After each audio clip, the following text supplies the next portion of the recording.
E se eu te dissesse que é possível viver sem que nada nem ninguém te tire a calma, sem que as palavras dos outros te machuquem, sem que as injustiças roubem tua paz, sem que os erros alheios abalem tua tranquilidade? Parece impossível, não é? Mas não é. Existe uma arte, uma filosofia que há séculos ensina como alcançar um estado de serenidade inabalável, o estoicismo. Imagine ter controle absoluto sobre suas emoções, ser imune à raiva e à frustração. Hoje, você vai descobrir como dominar a arte de nunca se irritar e viver com uma paz que ninguém poderá tirar de você. Antes de começar, quero que faça algo poderoso. Escreva nos comentários: a cada dia me aproximo da minha melhor versão. Eu sou estoico.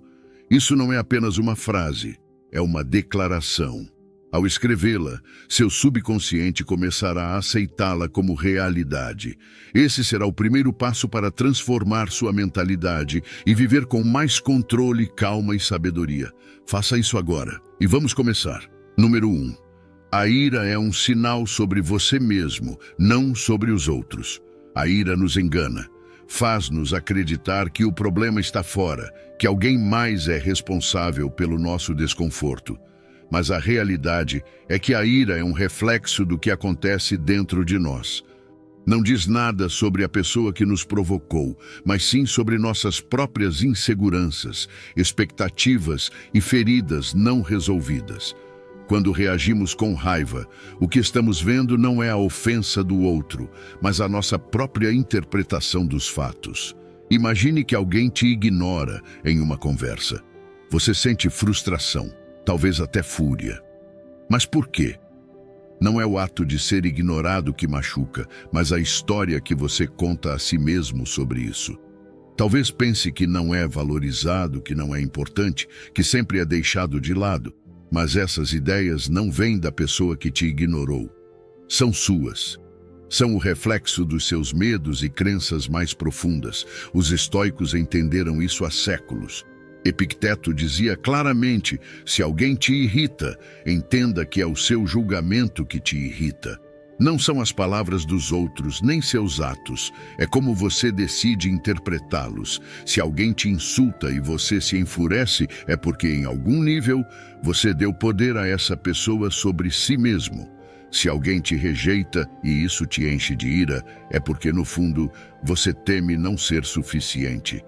A ira é a reação de um ego ferido, de uma identidade que se sente ameaçada. A psicologia moderna confirma essa visão. Estudos demonstraram que emoções intensas, como a ira, raramente são respostas diretas ao que ocorre no presente. Na verdade, são gatilhos de experiências passadas, de inseguranças que carregamos dentro. Quando uma situação nos faz reagir com raiva, na verdade está tocando uma ferida que já existia em nós. Então, o que fazer com a ira? Reprimi-la? Ignorá-la? Não. A chave não é negá-la, mas usá-la como uma ferramenta de autoconhecimento. Da próxima vez que você se sentir com raiva, pare e pergunte a si mesmo: o que isso diz sobre mim? Em vez de olhar para fora, olhe para dentro. Que parte de você se sente ameaçada? Que medo está vindo à tona? A ira não é o problema, é o sintoma de algo mais profundo. Marco Aurélio nos lembrava que temos o poder de escolher nossas reações. Não podemos controlar o que os outros fazem, mas podemos controlar como o interpretamos. Se alguém te ofende e você decide não reagir, a ofensa perde o poder. Se alguém tenta te provocar e você escolhe a calma, você venceu. A verdadeira força não está em devolver o golpe, mas em manter o controle sobre si mesmo. Quando você começa a observar a ira como um sinal e não como um inimigo, algo muda. Você já não reage automaticamente, já não se deixa levar pelos impulsos. Aprende a dar-se um espaço antes de agir, a escolher com sabedoria em vez de instinto. E nesse processo, percebe que a ira nada mais é do que um mestre disfarçado. Ela te mostra onde ainda há trabalho a ser feito, que partes de você ainda precisam ser compreendidas e curadas. O objetivo não é nunca sentir raiva, mas não ser escravo dela. Se alguém pode te controlar com poucas palavras, você não é livre. Se qualquer pequeno desdém te faz explodir, você não é dono de si mesmo. O verdadeiro poder está na serenidade, na capacidade de olhar para quem tenta te ofender e não sentir nada. Não porque você seja indiferente, mas porque entendeu que a única opinião que importa é a sua. Então, da próxima vez que a ira aparecer, não se apresse em culpar os outros. Não se deixe levar pela história que sua mente quer contar. Use a ira como um sinal. Pergunte a si mesmo que parte de você precisa de atenção. E nesse momento, quando você escolhe a reflexão em vez da reação, percebe que ninguém tem poder sobre você. Só você decide o que afeta sua paz, e quando você consegue isso, a ira deixa de te controlar. A calma se torna sua verdadeira fortaleza. Número 2. Pare de julgar os outros. Julgar os outros é um hábito tão enraizado que nem percebemos o quanto fazemos isso. Olhamos para alguém e, em questão de segundos, já decidimos se é uma boa ou má pessoa. Baseamo-nos na atitude dela, na forma como fala, na aparência ou até em algo tão insignificante como um comentário que não gostamos. E o pior é que agimos como se nosso julgamento fosse a verdade absoluta, como se tivéssemos a autoridade moral para classificar os outros como bons ou maus, certos ou errados. Mas quem nos deu esse poder? Como podemos ter tanta certeza de que nossa visão de mundo é a correta? Os estoicos nos ensinam que tudo o que percebemos é uma interpretação, não a realidade em si. Marco Aurélio dizia: se alguém comete uma falta contra você, pare e reflita. Talvez essa pessoa não veja seu erro, ou talvez você o veja de forma exagerada. Cada pessoa age de acordo com seu entendimento e suas circunstâncias. O que para você é uma ofensa, para outro pode ser um ato comum. O que para você parece errado, para outro pode ser uma necessidade. Quando julgamos, criamos uma barreira entre nós e os outros. Dizemos: eu estou certo, eles estão errados. Mas você já considerou que a outra pessoa pode pensar o mesmo de você? Apegamo-nos às nossas etiquetas porque elas nos dão uma sensação de controle, de superioridade. No entanto, ao fazer isso, nos tornamos prisioneiros de nossas próprias expectativas. Nos irritamos porque os outros não agem como achamos que deveriam. Ficamos decepcionados porque esperamos que sejam como queremos. Na realidade, o julgamento só nos prejudica. A ciência confirma o que os estoicos já sabiam. Estudos sobre cognição e empatia mostram que quando deixamos de rotular as pessoas, nosso cérebro reduz a carga emocional associada a elas. Em outras palavras, se em vez de pensar, essa pessoa é insuportável, apenas a observamos sem adicionar julgamentos, sentimos menos estresse e irritação. Ao abandonar a necessidade de classificar, encontramos mais paz interior. Epicteto nos lembra que não temos controle sobre os outros, apenas sobre nossas próprias percepções. Se você decide que alguém é mau, sofrerá toda vez que interagir com essa pessoa. Se a vê como um ser humano com defeitos, assim como você, poderá lidar com a situação com mais calma e compreensão. Isso não significa justificar o que está errado, mas entender que cada pessoa é resultado de sua história, de suas experiências e crenças. Pare de julgar e apenas observe. Da próxima vez que alguém fizer algo que te incomode, não o rotule de imediato. Pergunte a si mesmo: o que está acontecendo aqui? Eu realmente sei por que essa pessoa age assim? Será que nunca cometi erros? Talvez essa pessoa tenha tido um dia ruim. Talvez tenha feridas que você não conhece. Talvez nem tenha percebido o que fez. Ou talvez seja você quem está interpretando tudo de forma exagerada. Quando você para de julgar, se liberta. Não reage mais impulsivamente a cada atitude dos outros.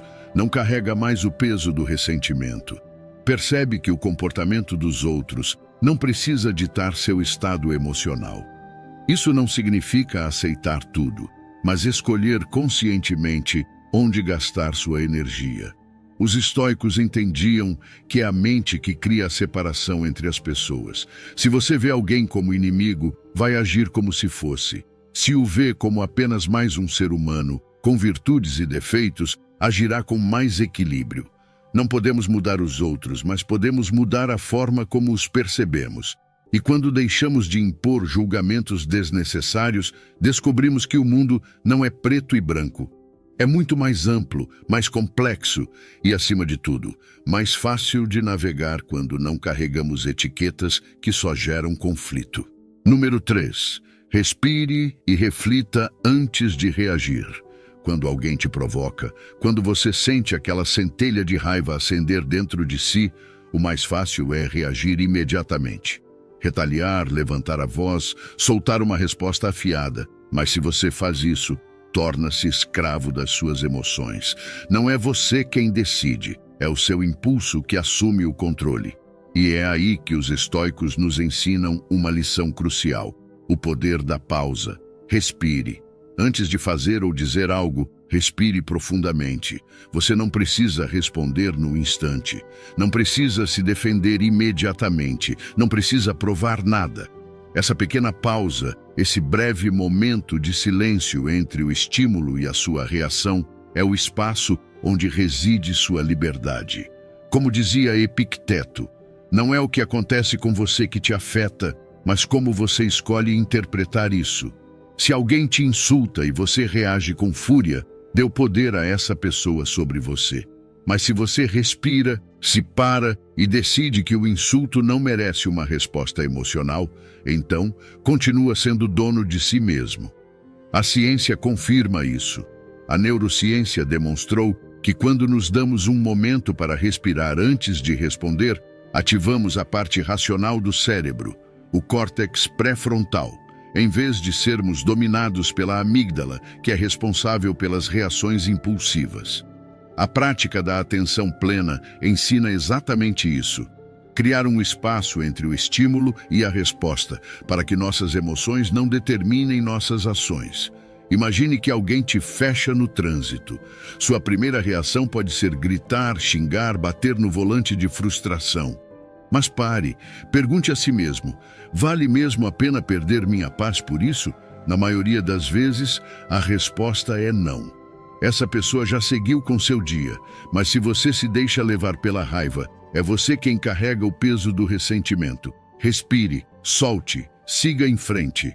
Marco Aurélio nos lembrava que a melhor vingança é não ser como aqueles que nos ferem. Se alguém age com maldade, raiva ou desprezo, por que imitar essa atitude? Se você reage da mesma forma, torna-se aquilo que critica.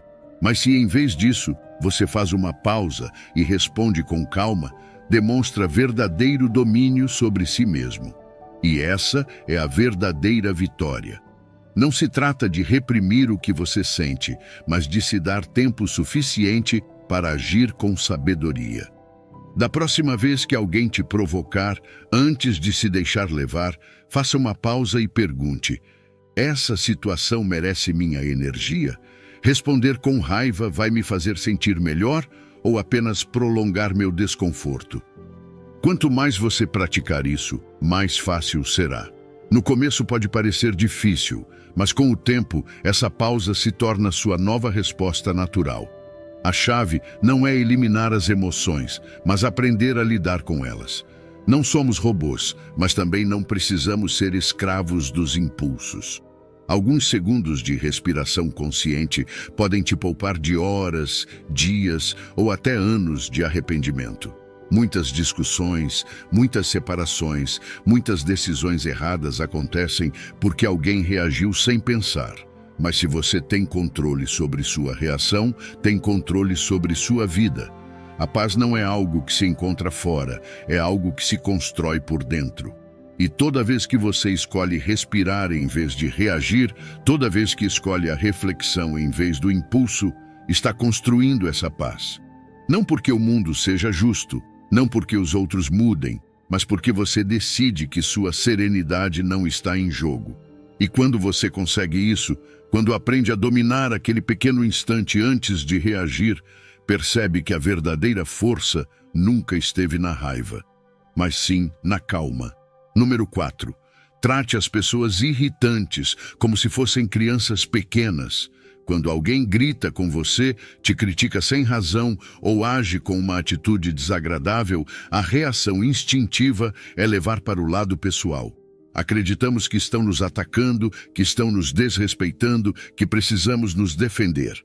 Mas se, em vez de ver essa pessoa como um adulto consciente de suas ações, você a enxergasse como uma criança pequena fazendo birra, como isso mudaria sua reação? Pense em uma criança chorando porque não ganhou um doce, gritando porque está cansada, esperneando porque não pode ter o que quer. Você a vê como uma ameaça? Sente necessidade de responder com a mesma intensidade? Não. Você sabe que ela não tem controle sobre suas emoções, que sua reação é exagerada, que em alguns minutos tudo vai passar. Então, se você consegue ter paciência com uma criança, por que não com um adulto que está agindo com o mesmo nível de maturidade emocional? Marco Aurélio tinha isso muito claro. Todos os dias você encontrará pessoas difíceis. Não é uma possibilidade, é um fato. Nem todos trabalharam em si mesmos, nem todos têm autocontrole. Mas o importante é que você não precisa reagir no mesmo nível. Você pode escolher manter a calma, pode escolher ver o comportamento do outro como algo que não tem nada a ver com você, mas sim com a incapacidade dele de lidar com suas próprias emoções. A ciência apoia essa ideia. A teoria do distanciamento emocional sugere que, ao vermos uma pessoa imatura como alguém que não tem total controle sobre suas emoções, nos libertamos da necessidade de reagir. É como se o simples ato de mudar a perspectiva nos ajudasse a soltar a carga emocional que normalmente carregaríamos nessa situação.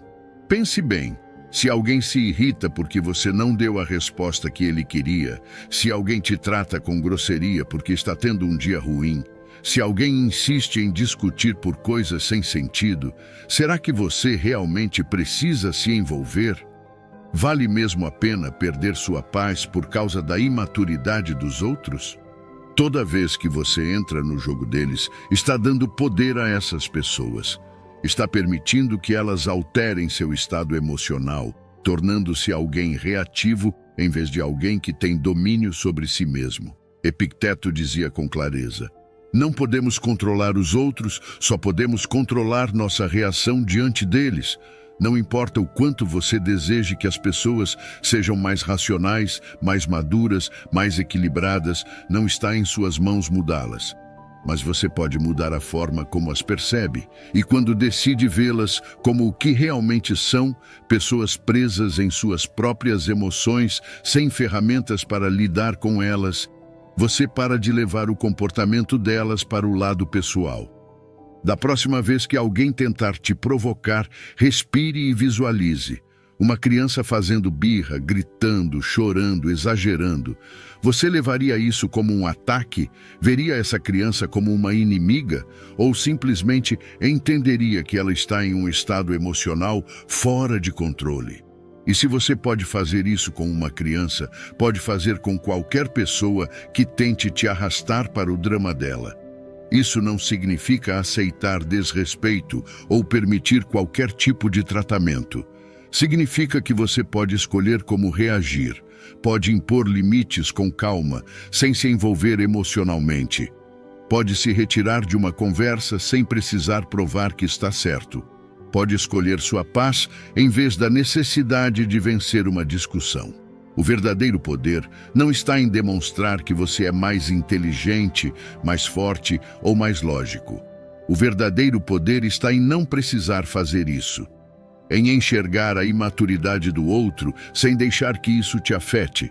Em ser capaz de seguir em frente sem carregar a energia negativa alheia. Não porque você seja indiferente, mas porque entende que sua serenidade vale mais do que qualquer provocação. A vida está cheia de pessoas difíceis. Isso não vai mudar. O que pode mudar é a sua maneira de enfrentá-las. E quando você aprende a vê-las com distância, como crianças que ainda não sabem lidar com suas emoções, você para de reagir, para de se envolver, para de perder sua paz por algo que nem sequer tem a ver com você. E é aí que você realmente vence. Número 5. Aplicar o modelo ABCDE para mudar a forma como interpretamos os eventos. Toda vez que sentimos raiva, frustração ou tristeza, não é o evento em si que nos afeta, mas a forma como o interpretamos. Duas pessoas podem viver a mesma situação e reagir de maneira completamente diferente. Por quê? Porque o que realmente nos altera não é o que acontece, e sim a história que contamos a nós mesmos sobre o que acontece. É aqui que entra o modelo ABCDE, uma ferramenta poderosa para mudar a forma como interpretamos os eventos e, consequentemente, a maneira como reagimos diante deles. Tudo começa com o A, de adversidade, ou seja, o evento em si. Por exemplo, imagine que um amigo cancela um encontro em cima da hora. Esse é o fato, a situação objetiva. Em seguida vem o B, de crença, a interpretação que fazemos dessa situação. Se você pensa, ele não se importa comigo, está me ignorando, sua mente começará a gerar emoções negativas. E aqui entramos no C, de consequência, que é a resposta emocional e comportamental a essa crença. Se você acredita que seu amigo está te desprezando, sentirá raiva, decepção, talvez até mágoa. Mas é aqui que a maioria das pessoas fica presa. Elas assumem que suas crenças são a realidade e reagem com base nelas. No entanto, os estoicos nos ensinam que não devemos nos deixar levar pelas primeiras impressões. Epicteto dizia que não são as coisas que nos perturbam, mas as opiniões que temos sobre elas. A chave está no D, de disputa. Nesse ponto, questionamos nossas crenças. Será mesmo verdade que meu amigo não se importa comigo? Pode haver outra explicação? Eu mesmo nunca precisei cancelar um compromisso por motivos fora do meu controle? Ao desafiar nossos pensamentos automáticos, reduzimos a carga emocional que eles provocam. Por fim, chegamos ao E, de avaliação. Aqui, reformulamos nossa interpretação da situação e escolhemos uma resposta mais racional. Em vez de pensar, meu amigo não me valoriza, podemos dizer, talvez tenha tido um imprevisto. Isso não significa que nossa amizade não é importante para ele. O resultado, em vez de sentirmos raiva ou mágoa, aceitamos a situação com serenidade e agimos com sabedoria. Esse modelo é respaldado pela psicologia moderna. A reestruturação cognitiva, uma técnica da terapia cognitivo-comportamental, demonstra que quando mudamos a forma como pensamos sobre uma situação, nossas emoções mudam automaticamente. Não se trata de ser ingênuo ou de ignorar a realidade, mas de reconhecer que nossa primeira interpretação de um evento nem sempre é correta. Os estoicos aplicavam isso constantemente. Marco Aurélio escrevia em suas meditações que devemos aprender a separar os fatos de nossas opiniões sobre os fatos. Se alguém nos insulta, o insulto em si é apenas um conjunto de palavras. É a nossa interpretação dessas palavras que nos afeta. Se decidirmos que não nos ofendem, elas perdem o poder sobre nós. Aplicar o modelo ABCDE no dia a dia nos ajuda a romper o ciclo da raiva e da frustração. Da próxima vez que algo te incomodar, em vez de reagir automaticamente, pare e analise a situação com esse método. Pergunte, qual crença está me fazendo sentir assim? Ela é objetiva ou estou exagerando? Que outra forma existe de ver isso? Quanto mais vezes você fizer isso, mais controle terá sobre suas emoções e menos será levado por impulsos. No fim, tudo se resume a uma escolha. Podemos ser escravos de nossas interpretações automáticas ou podemos nos dar um momento para questioná-las e responder com clareza e calma. A mente é nossa ferramenta mais poderosa, mas somente se aprendermos a usá-la com sabedoria. Ao aplicar esse modelo, nos libertamos da prisão dos nossos próprios pensamentos e encontramos uma forma mais racional e equilibrada de viver. Número 6. Adotar a postura de um mestre, não de uma vítima. As circunstâncias externas não determinam quem você é. Você pode estar na pior situação imaginável, pode perder tudo ser traído, enfrentar injustiças, mas a verdadeira pergunta é: o que você vai fazer com isso? Vai se lamentar, se encher de ressentimento, ou vai transformar essa experiência em uma oportunidade para crescer e ensinar com seu exemplo? A diferença entre uma vítima e um mestre não está no que lhes acontece, mas em como decidem enfrentar isso. Epicteto nasceu escravo. Não tinha controle sobre seu destino, sobre seu ambiente, nem sobre o tratamento que recebia. E, no entanto, nunca permitiu que isso definisse seu caráter. Ensinava que ninguém pode tirar sua liberdade interior, a menos que você a entregue. Ele dizia: não são as coisas que nos perturbam, mas a opinião que temos sobre elas. A vítima reclama, se lamenta, se afoga na própria desgraça. O mestre observa, aprende e encontra uma maneira de usar cada dificuldade a seu favor. Marco Aurélio governou Roma em tempos de crise, guerras e traições. Poderia ter cedido ao desânimo, poderia ter permitido que a amargura o consumisse, mas em vez disso, escolheu ver cada obstáculo como uma oportunidade de fortalecimento. Em suas meditações escreveu: o impedimento à ação avança a ação. O que se interpõe no caminho, torna-se o caminho. A vítima vê problemas, o mestre vê lições. A ciência confirma isso. A teoria da autoeficácia explica que quando nos enxergamos como pessoas com poder sobre nossas vidas, experimentamos menos ansiedade, menos frustração e mais resiliência. Não se trata de ignorar a realidade ou fingir que tudo está bem, mas de entender que você tem controle sobre como interpreta o que acontece com você. Se adota a postura de vítima, perde esse controle. Mas se decide que, independentemente da situação, sempre pode aprender, então nada pode te derrotar. Pense bem. Quando alguém te machuca, quando você enfrenta uma injustiça, o que você ganha ao reagir com raiva ou dor? Isso te ajuda? Te liberta? Não, apenas prolonga o sofrimento. Mas se, em vez disso, você decide que essa experiência pode te ensinar algo, se decide usar essa dor para se fortalecer, então a situação perde o poder sobre você. Ser um mestre não significa que tudo será fácil. Significa que você escolhe não ser escravo das suas emoções. Que em vez de buscar vingança, escolhe a sabedoria. Que em vez de reclamar, age com propósito. Que em vez de esperar que o mundo mude, muda a forma como responde a ele. E quando você faz isso, percebe que ninguém pode realmente te ferir, porque tudo o que acontece se torna um meio para o seu crescimento. Não importa se você está em uma crise pessoal, se foi tratado com injustiça, se sente que o mundo está contra você. Pergunte-se: vou ser vítima ou mestre? A vítima espera que as circunstâncias melhorem. O mestre encontra um modo de melhorar apesar das circunstâncias. E nesse momento, quando você toma essa decisão, quando para de buscar culpados e assume o controle da sua atitude, você recupera seu verdadeiro poder. No fim, a verdadeira liberdade não é a ausência de problemas, mas a capacidade de se manter firme, não importa o que aconteça.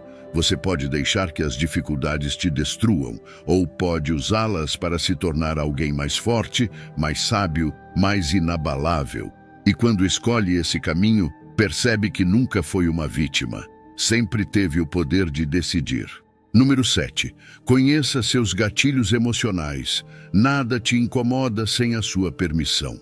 Não é a pessoa que fala demais, não é o trânsito, não é o comentário fora de hora. É o que acontece dentro de você que realmente te afeta.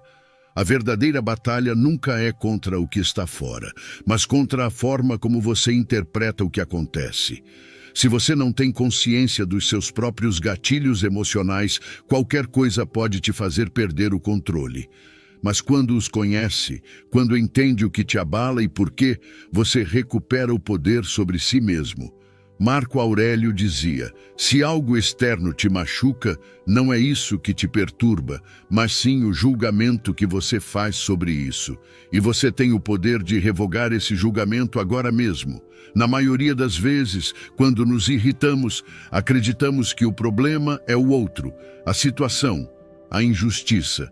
Mas, na realidade, nossa reação vem de algo mais profundo. Não é a falta de respeito de alguém que nos fere, mas o que essa falta de respeito significa para nós. Talvez ative uma insegurança, uma ferida do passado, uma expectativa frustrada. Se você não tem consciência disso, reagirá automaticamente toda vez que isso acontecer. A ciência confirma essa visão.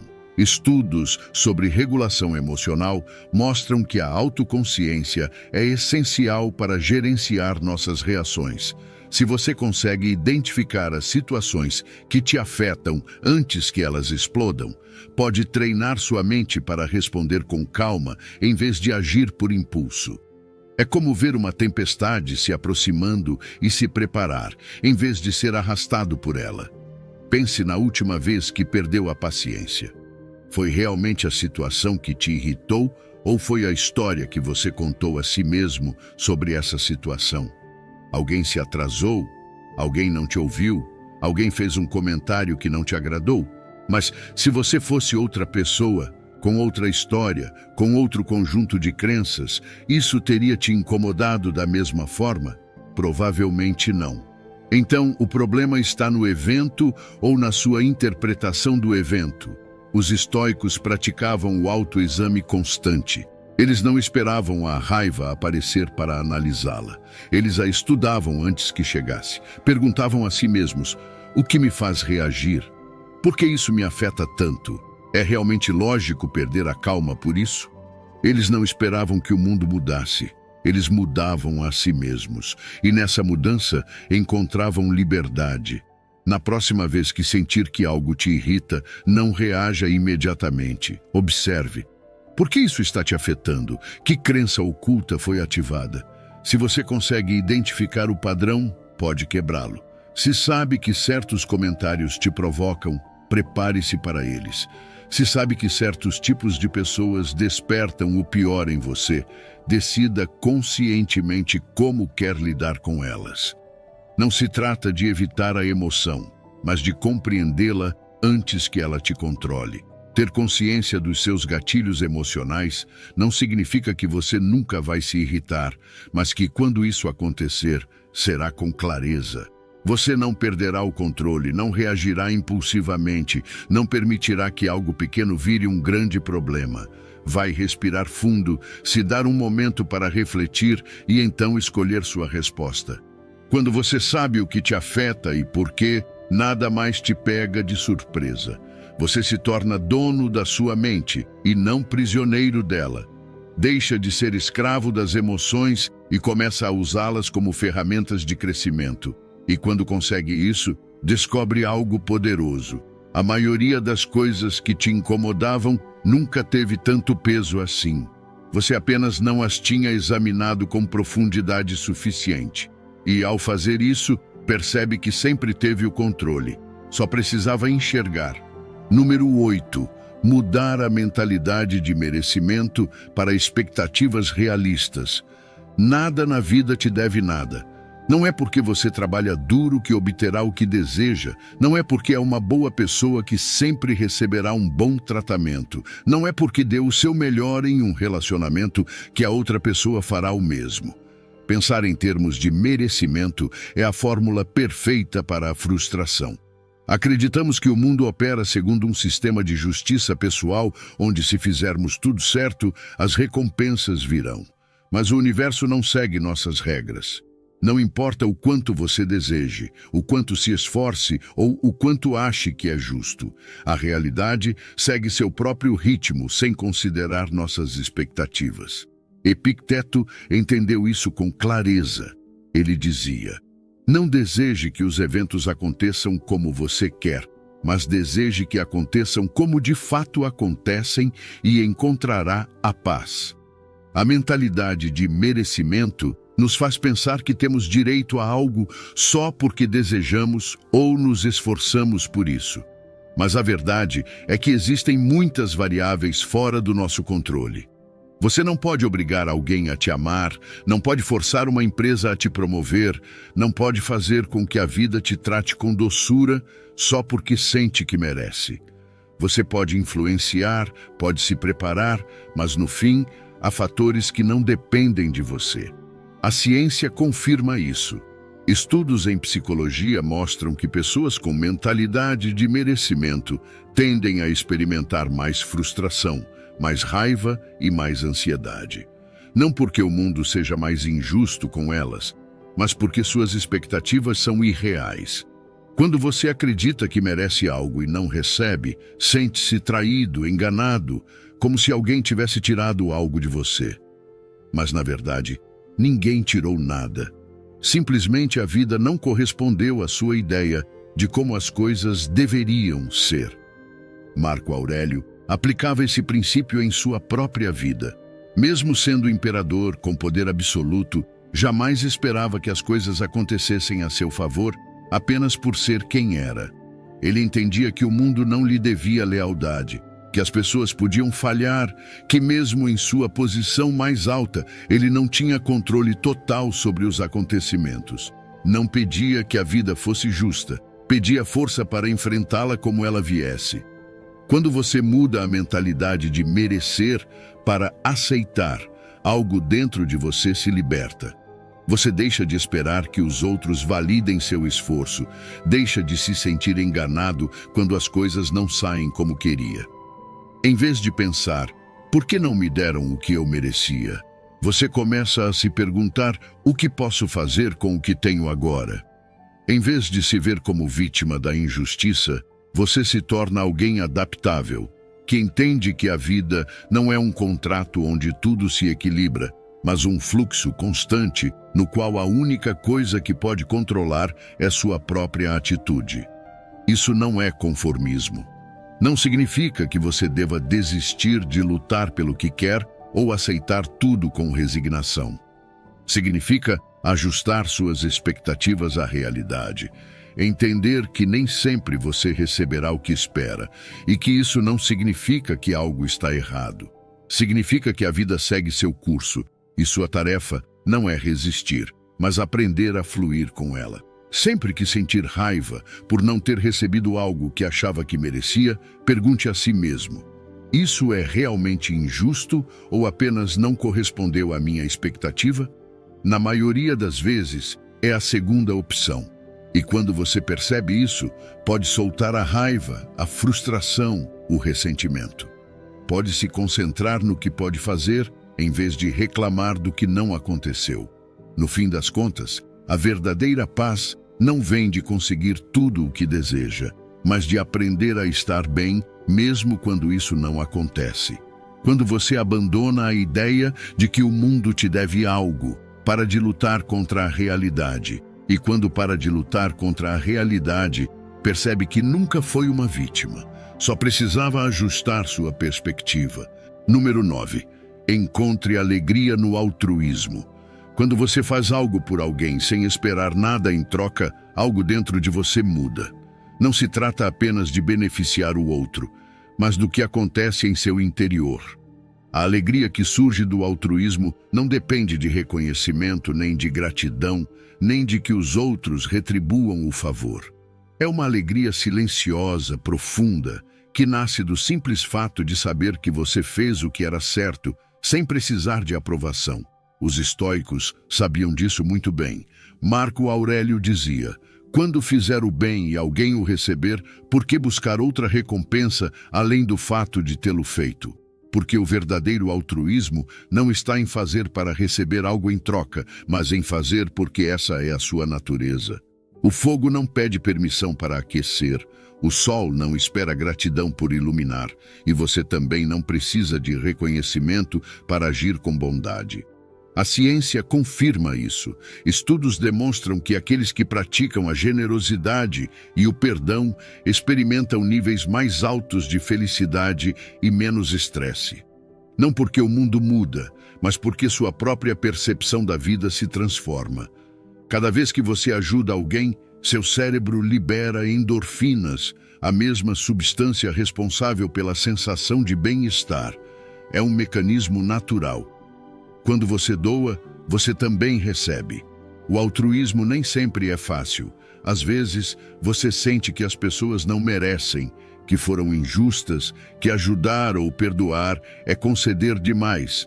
Mas é justamente aí que entra a verdadeira força. Perdoar não é justificar, é se libertar.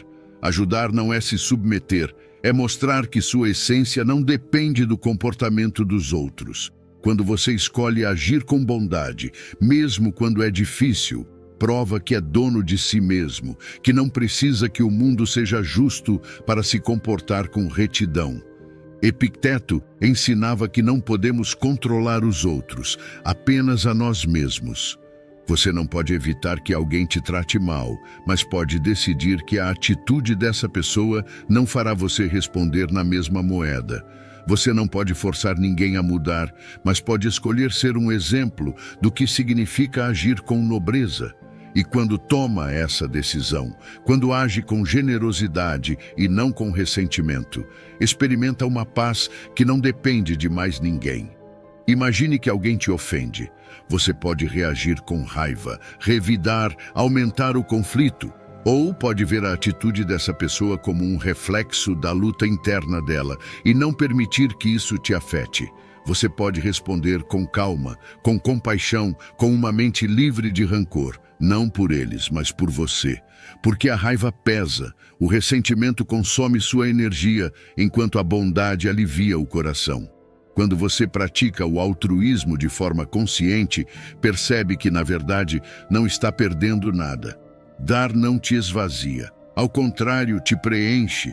Ajudar alguém em necessidade, ouvir sem julgar, perdoar quem te feriu. Tudo isso não te enfraquece, te fortalece. Te transforma em alguém que não precisa que o mundo seja perfeito para agir com virtude. Cada vez que tiver a oportunidade de escolher entre o rancor ou a compaixão, entre a indiferença ou a ajuda, entre a dureza ou a compreensão, pergunte-se: como quero viver? Pela amargura ou pela alegria de saber que fiz o que era certo? Quando o altruísmo se torna uma escolha consciente, quando você decide agir com bondade independentemente das circunstâncias, descobre que a maior recompensa não está na resposta dos outros, mas na paz interior que você conquista. Não se trata de mudar o mundo, trata-se de mudar a sua maneira de caminhar por ele. E quando você faz isso com generosidade, com a força de não precisar de nada em troca, o mundo, ainda que só um pouco, muda com você. Número 10. Liberte-se do medo de perder relações por expressar raiva. Engolir a raiva não te torna uma pessoa melhor. Não te faz mais forte, mais sábia, nem mais fácil de amar. Apenas acumula ressentimento e, com o tempo, esse ressentimento se transforma em distância, em desgaste, em uma desconexão que acaba destruindo exatamente aquilo que você tentava proteger. Não expressar sua raiva não preserva relações, enfraquece-as, não te torna mais pacífico, te torna mais prisioneiro. Epicteto dizia: não é a pessoa que te insulta que te machuca, mas a tua opinião sobre esse insulto. Mas isso não significa que você deva engolir tudo em silêncio.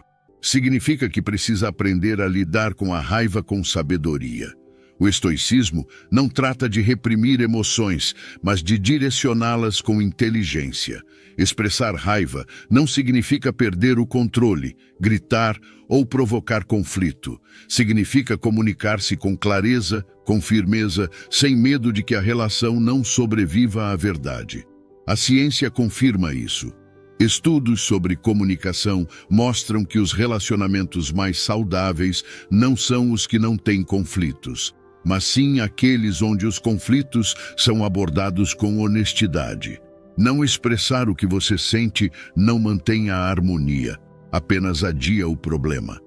Em algum momento, o que você reprimiu virá à tona, e quando vier, será de forma muito mais destrutiva. Marco Aurélio escreveu em suas meditações: fale a verdade como um homem de bem, com clareza, com simplicidade, sem ira nem violência. Expressar a raiva não significa perder a calma. Significa não ter medo de dizer: isso me incomoda, isso me machuca, isso não está certo para mim. Não se trata de atacar, e sim de afirmar sua realidade com coragem. Se alguém realmente te valoriza, vai querer ouvir. E se não quiser, essa relação estava sustentada pelo seu silêncio, não por um entendimento verdadeiro. Temer perder alguém por ser honesto é uma prisão que você mesmo constrói. Se a sua relação depende de que você nunca se irrite, então não é uma relação verdadeira. É uma fachada. A amizade, o amor, qualquer vínculo significativo só pode crescer na verdade. Não no conforto de evitar conflitos, mas na capacidade de enfrentá-los juntos. Não tenha medo de incomodar com a sua verdade. Se algo te incomoda, diga com respeito, mas diga.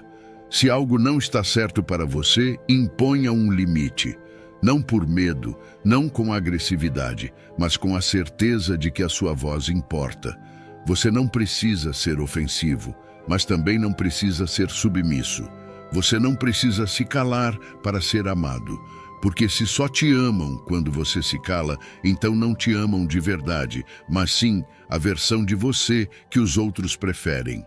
Imagine por um instante que você decide não se calar mais, que começa a dizer o que pensa, o que sente, o que precisa, que já não teme perder relações porque entende que as verdadeiras resistirão à verdade e as falsas cairão diante dela. Como você se sentiria? Mais livre, mais leve, mais autêntico. E isso, no fim das contas, é o que realmente importa. Ser estoico não é aguentar tudo calado, é aprender a lidar com as emoções com maturidade. É saber quando falar, como falar e não permitir que o medo do conflito te mantenha preso. Da próxima vez que sentir raiva, pergunte-se: estou deixando de falar por medo ou porque realmente não vale a pena? Se a resposta for medo, então você precisa falar, porque a verdade não dita, não desaparece. Apenas se transforma em um peso que, mais cedo ou mais tarde, vai te cobrar. Você não perde relações por expressar sua raiva com respeito. Você perde relações quando acumula tanto ressentimento que um dia já não consegue mais olhar para outra pessoa da mesma forma. Quando já não há confiança, quando já não há conforto, quando o seu próprio silêncio se tornou uma barreira impossível de romper. E quando isso acontece, a relação não se quebra por causa de um conflito. Ela se quebra porque faltou coragem para enfrentá-lo. Número 11. Curar a raiva do passado. A raiva do passado é um fardo invisível que você carrega sem perceber. Não importa quanto tempo tenha se passado. Se você não a enfrentou, ela ainda está aí. Nos seus pensamentos, na forma como reage, na maneira como enxerga o mundo. Ela se esconde nas pequenas frustrações diárias, nos gatilhos que te fazem explodir sem motivo aparente. Você acredita que já superou, mas na verdade apenas reprimiu. E o que não é curado se repete.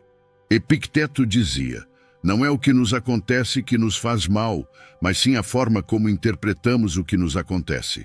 O que aconteceu já ficou para trás, mas você continua preso ao significado que deu aquilo. Continua revivendo como se agarrar a essa emoção pudesse te proteger de sofrer de novo. Mas isso realmente te protege ou apenas te mantém preso a algo que já não existe mais? Você não pode mudar o passado, mas pode mudar o impacto que ele tem sobre você. A ciência confirma isso. Estudos em psicoterapia e no processamento de traumas mostram que reconhecer e liberar emoções reprimidas melhora significativamente a saúde mental. Não se trata de esquecer nem de minimizar o que aconteceu, mas de enfrentar com honestidade. A raiva é um sinal de que algo dentro de você precisa de atenção. Ignorá-la não faz com que desapareça, apenas a transforma em um peso que afeta seu presente. Marco Aurélio escrevia em suas meditações: o impedimento à ação avança a ação. O que bloqueia o caminho torna-se o caminho.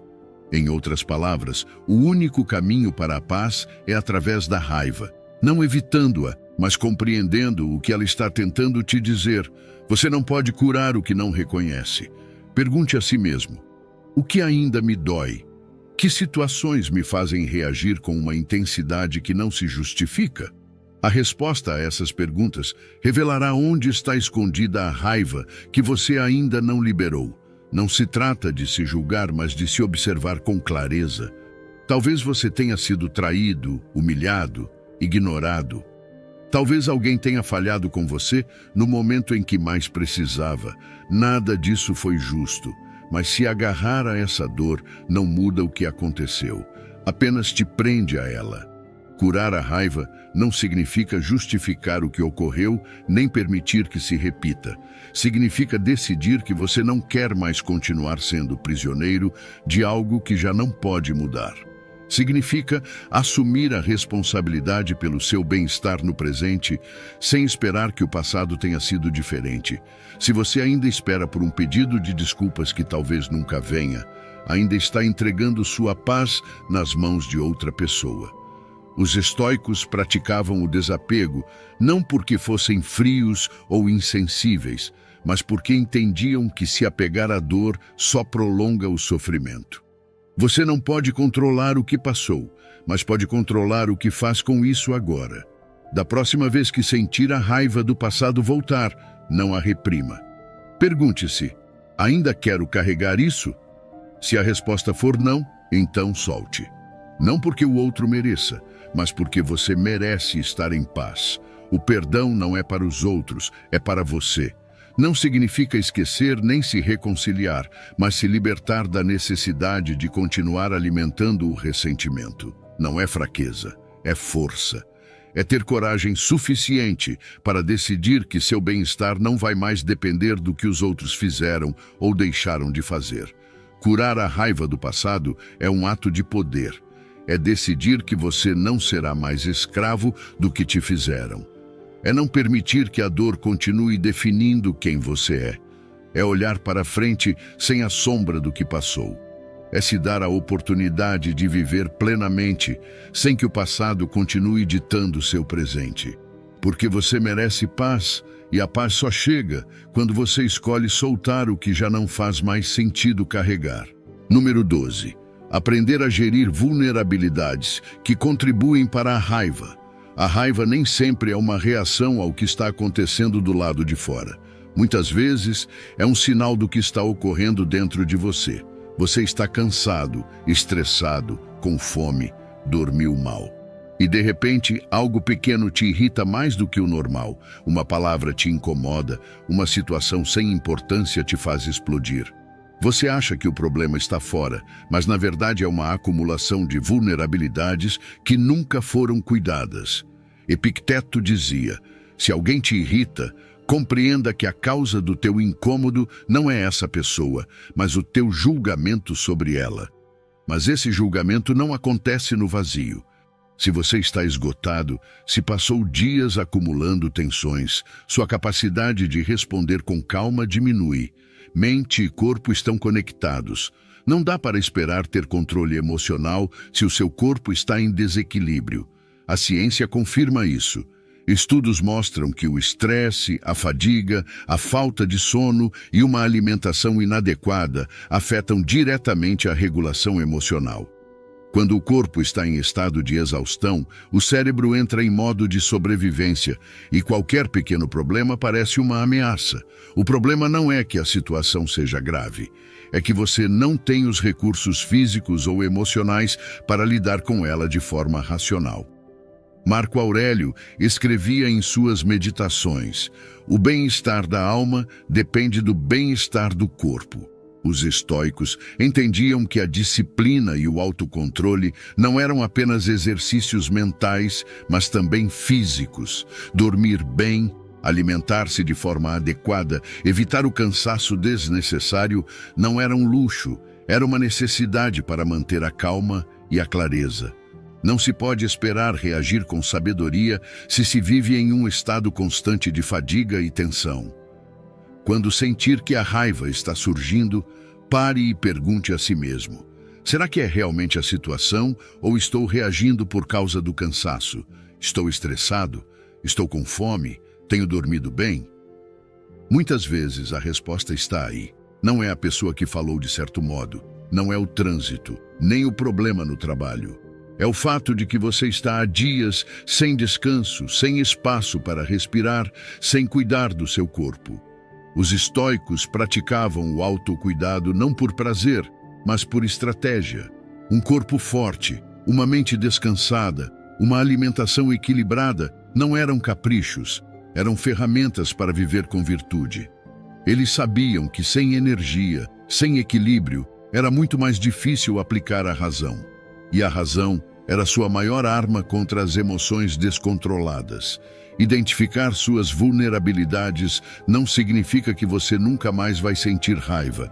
Significa que, quando ela surgir, você saberá de onde vem, que em vez de reagir impulsivamente, poderá fazer uma pausa e se perguntar: isso realmente me incomoda ou é apenas resultado do meu esgotamento? E quando você enxerga com clareza a verdadeira causa, a raiva perde força. Na próxima vez que sentir que está perdendo a paciência, em vez de culpar a situação, observe seu estado. Se está há dias sem descanso, pare. Se está se alimentando mal, coma direito. Se o estresse está acumulado, encontre uma forma de liberar essa tensão antes que ela se transforme em raiva.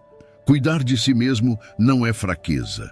É uma estratégia para se manter firme, para não ser escravo dos impulsos, para agir com inteligência em vez de apenas reagir. A raiva não é inevitável, é um resultado. E se você consegue controlar as causas que a alimentam, terá muito mais poder sobre como decide responder. Você não pode evitar que a vida te desafie, mas pode se preparar para enfrentá-la com a maior clareza possível. E quando faz isso, deixa de reagir às cegas e começa a agir com verdadeira sabedoria. Número 13. Seja um voluntário da vida. Viver com resistência é viver em guerra constante contra a realidade. Você acorda todos os dias sentindo que tem que fazer as coisas, em vez de querer fazê-las. Sente que a vida te empurra, que as circunstâncias te obrigam, que você não tem escolha. Mas a verdade é que tem, sempre tem. Você não pode controlar tudo o que acontece, mas pode controlar como o enfrenta. Pode resistir e se arrastar com frustração, ou pode adotar a postura do voluntário, aquele que escolhe participar da vida em vez de apenas sofrer com ela. Epicteto dizia: não deseje que os eventos aconteçam como você quer, mas deseje que eles aconteçam como acontecem. Isso não significa se conformar, mas agir com vontade, sem reclamar de cada obstáculo, sem esperar que a vida seja diferente para poder aproveitá-la. O sofrimento não vem da dificuldade em si, mas da resistência que criamos ao que é. Quando você decide aceitar o que está diante de si e enfrentar com disposição, algo muda. Já não é mais um peso, já não é mais uma obrigação, torna-se uma escolha. A ciência confirma isso. Estudos mostram que pessoas que se envolvem em atividades de forma voluntária, que escolhem o que fazem em vez de se sentirem forçadas, experimentam menos estresse e mais satisfação. Não porque a vida delas seja mais fácil, mas porque a percebem de maneira diferente. Não é o mesmo dizer, tenho que trabalhar, e escolho trabalhar porque quero construir algo. Não é o mesmo dizer, tenho que ajudar e quero ajudar porque isso faz parte de quem eu sou. A mentalidade muda a experiência. Marco Aurélio compreendeu isso nos momentos mais sombrios de sua vida. Governou Roma em tempos de guerra, peste e traições, mas nunca se permitiu ser uma vítima. Não via suas responsabilidades como um fardo, mas como uma oportunidade de viver com virtude. Ele dizia, faça cada coisa como se sua vida dependesse disso, com precisão, com vontade, sem reclamações. Não porque não tivesse motivos para se lamentar, mas porque entendia que a queixa não o levaria a lugar nenhum. Pense na sua vida. Quantas vezes você faz algo com ressentimento? Quantas vezes diz a si mesmo que tem que fazer isso ou aquilo? E o que aconteceria se, em vez de ver como uma obrigação, você enxergasse como uma escolha? Não porque as circunstâncias mudem, mas porque você decide mudar a forma como as encara. Imagine realizar cada tarefa, cada conversa, cada situação com a mentalidade de que você escolhe isso. Não porque seja fácil, mas porque faz parte do seu caminho. Ser um voluntário da vida não significa que tudo será agradável. Significa que tudo é uma oportunidade de agir com vontade. Você pode odiar cada momento difícil ou pode vê-lo como um treinamento. Pode rejeitar cada contratempo ou pode aceitá-lo como parte do jogo. Pode reclamar do que tem que fazer ou pode fazer com disposição, sabendo que o que você resiste persiste, mas o que você aceita liberta. Na próxima vez que sentir resistência, pare e pergunte-se: e se em vez de reclamar, eu fizesse isso com vontade? Isso não quer dizer que você vai gostar de tudo. Quer dizer que nada terá poder de te desgastar. Significa que você vive sem ressentimento, sem sentir a vida como um peso, sem que cada dia seja uma luta contra o inevitável. Significa que, em vez de esperar que as coisas mudem para encontrar paz, você escolhe estar em paz primeiro e agir a partir disso. Quando você escolhe ser um voluntário da vida, para de sentir que está preso, para de esperar que o mundo te ofereça algo para ser feliz, para de depender de que tudo esteja como você quer para poder aproveitar. E nesse momento, sem que nada lá fora mude, tudo muda dentro de você. Porque a verdadeira liberdade não é fazer o que quiser, é querer o que você faz. Número 14. A necessidade de fazer uma pausa quando a raiva for avassaladora. A raiva é como o fogo. Se você a alimenta, ela cresce e consome tudo ao seu redor. Se você a controla, pode usá-la de forma útil. Mas se age sem pensar, no auge da intensidade, acaba queimando coisas que depois não pode consertar. Quando a ira se torna esmagadora, quando você sente que tudo dentro de si quer reagir, atacar, se defender, o melhor movimento não é avançar, é recuar. Não por covardia, mas por sabedoria. Epicteto dizia: não podemos controlar os eventos, mas podemos controlar nossa reação a eles. E quando a raiva nos domina, a reação automática é justamente o que nos faz perder o controle. A emoção chega com força, o coração acelera, a mente se enche de pensamentos que justificam a fúria, e sem perceber, dizemos coisas que não queríamos dizer, fazemos coisas das quais nos arrependemos depois. Mas se em vez de reagir imediatamente, você se permite um momento para respirar, se afastar e deixar a tempestade passar, então recupera o controle. A ciência comprova isso. Estudos sobre regulação da raiva mostram que fazer uma pausa em momentos de alta intensidade emocional ajuda a reduzir a resposta do sistema nervoso, diminuindo a agressividade e permitindo melhores decisões. Não se trata de ignorar o problema, mas de enfrentá-lo com uma mente mais clara. Não se trata de reprimir a emoção, mas de impedir que ela assuma o comando. Marco Aurélio escrevia em suas meditações: é possível se afastar da confusão, retirar-se para dentro de si mesmo a qualquer momento. Você não precisa que a situação mude para recuperar a calma. Pode parar, respirar fundo, dar um passo para trás e lembrar a si mesmo que a raiva não deve decidir por você. Você não é obrigado a reagir no calor do momento. Pode-se dar o direito de esperar, de não agir até que a emoção esfrie o suficiente para pensar com clareza. Quantas vezes, após um acesso de raiva, você percebeu que exagerou, que disse algo que não queria, que o problema não era tão grande quanto parecia? A raiva distorce a realidade, faz você ver ataques onde não existem, inimigos onde há apenas pessoas com falhas, injustiças onde há apenas diferenças de perspectiva. Mas quando você respira, se afasta e permite que a mente se assente, enxerga com mais precisão. Você nem sempre pode evitar sentir raiva, mas sempre pode decidir o que fazer com ela. E a melhor estratégia não é negá-la nem escondê-la, é aprender a lidar com ela com inteligência.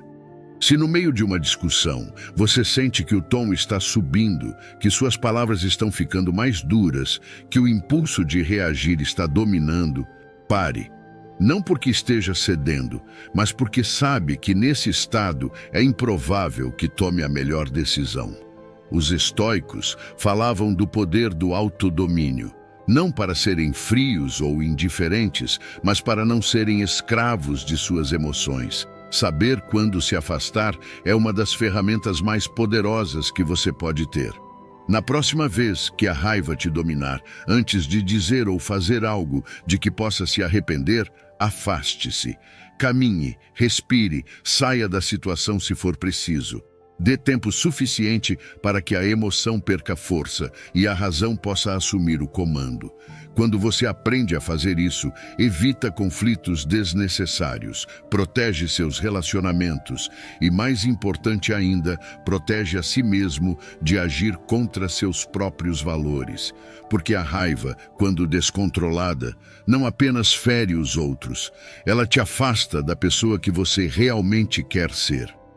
E nesse momento de pausa, nesse instante em que você escolhe não ser arrastado pela emoção, encontra a verdadeira liberdade, não a de fazer tudo o que quiser, mas a de não ser escravo do que sente. Número 15. Perdoar para se libertar. Perdoar é um ato de poder, não de fraqueza. É a escolha consciente de libertar o ressentimento, não porque o outro mereça, mas porque você merece paz. O estoicismo nos ensina que não temos controle sobre as ações dos outros, apenas sobre a nossa resposta a elas. E quando decidimos carregar o peso do rancor, nos acorrentamos à mesma ofensa repetidas vezes. Epicteto dizia claramente: não são as coisas que nos perturbam, mas a interpretação que fazemos delas. Se você permite que a dor te consuma, continua dando poder a quem te feriu. Imagine alguém que te traiu. É natural sentir raiva, dor, talvez até desejo de vingança. Mas quem sofre mais? Você, que revive a ferida vezes e mais vezes, ou a outra pessoa, que talvez nem pense mais nisso? Marco Aurélio nos lembrava que a melhor vingança é não ser como eles. Se você permanece com raiva, preso ao passado, torna-se prisioneiro dessa emoção. O outro vence, mesmo sem fazer mais nada. Mas se você solta o rancor, se decide que essa ação não terá mais poder sobre sua vida, você recupera a liberdade. A ciência também confirma essa ideia. Estudos mostram que o perdão reduz o estresse, diminui a pressão arterial e melhora a saúde mental. Quando você se agarra à raiva, seu corpo libera cortisol, o hormônio do estresse, o que pode provocar ansiedade, insônia e diversos problemas físicos. Por outro lado, ao escolher perdoar, você ativa mecanismos que geram bem-estar, calma e uma profunda sensação de leveza. Não se trata de esquecer nem de justificar o que aconteceu. Trata-se de soltar o peso emocional que está te destruindo. Talvez você pense que algumas coisas são imperdoáveis, que há feridas tão profundas que perdoar parece impossível. Mas aqui, o estoicismo oferece uma nova perspectiva. Por que permitir que o dano defina a sua vida? Se alguém te machucou, você vai continuar deixando que essa dor influencie seu presente e seu futuro? O estoico entende que a verdadeira força não está na vingança, mas na capacidade de deixar ir. Não porque o outro mereça, mas porque você merece tranquilidade. Perdoar não significa reconciliação. Não significa que você deva aceitar aquela pessoa de volta em sua vida. Não significa que o que ela fez foi certo. Significa que você decide não continuar sofrendo por algo que já passou. Significa que você assume o controle da sua própria história, em vez de deixar que outra pessoa a escreva. Sêneca nos dizia: o homem mais poderoso é aquele que tem poder sobre si mesmo, e esse poder começa com o perdão. Se ainda for difícil, tente olhar por outro ângulo. Todos somos humanos, todos cometemos erros. Às vezes, ferimos os outros sem perceber, às vezes, agimos movidos pelo medo ou pela ignorância. Quantas vezes você já desejou ser perdoado por algo que fez sem intenção? Talvez quem te feriu também estivesse lutando com seus próprios demônios. Não se trata de justificar, mas de entender que o sofrimento faz parte da condição humana e que se apegar ao ressentimento não muda o passado. Apenas prolonga a dor. Faça esse esforço, não por eles, mas por você. Se for preciso, escreva uma carta de perdão. mesmo que nunca a envie. Visualize como seria a sua vida sem esse peso. Toda vez que o ressentimento tentar te dominar, lembre-se de que o sofrimento é opcional. Que cada pensamento de rancor é uma oportunidade de libertação. O resultado será uma sensação de leveza, uma paz que só aqueles que perdoaram conhecem. Você deixará de reviver o passado e começará a viver plenamente o presente. Isso não significa que nunca mais sentirá dor ou raiva, mas esses sentimentos não te controlarão mais. Você será livre, e essa é a maior vitória. Antes de sair, quero que você fortaleça essa mensagem na sua mente. Escreva nos comentários: a cada dia me aproximo da minha melhor versão. Eu sou estoico. Ao fazer isso, você não apenas pensa, você declara. Esse é o primeiro passo para se tornar alguém inquebrantável, alguém que domina suas emoções e o seu destino. Nos vemos no próximo vídeo. Continue avançando.